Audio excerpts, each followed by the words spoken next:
Unang-una, meron na tayong mga request na for repatriation. Halo-halo ito.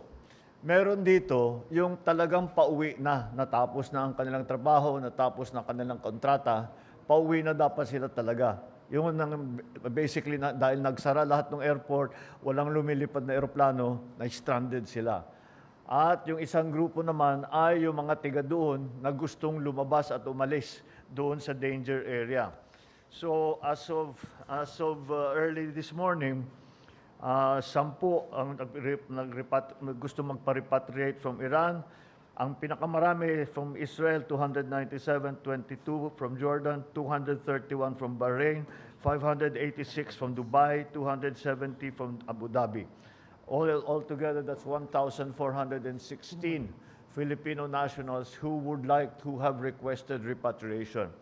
Ito ngayon ang problema. Ang problema, walang lumilipad na eroplano.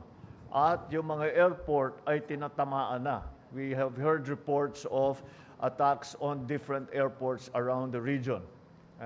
Generally this is by Iran. Yung mga tumulong sa Amerika at yung mga bansa na tumulong sa Amerika ay inaatake ngayon ng Iran as retaliatory strikes. Kaya very fluid ang situation. Ang assessment namin is delikado siguro magpalipad. Kahit na kaya nating magkumuha ng eroplano at ipasok, wala tayong magagawa.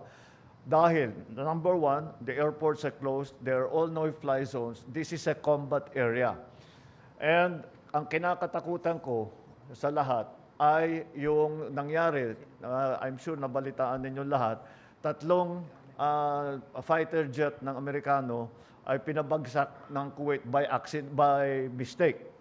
So, kung commercial airline, baka magkamali din at baka they will attack it by mistake. So that's what we are worried about. So siguro yung pagpalipad ay hindi muna natin gagawin.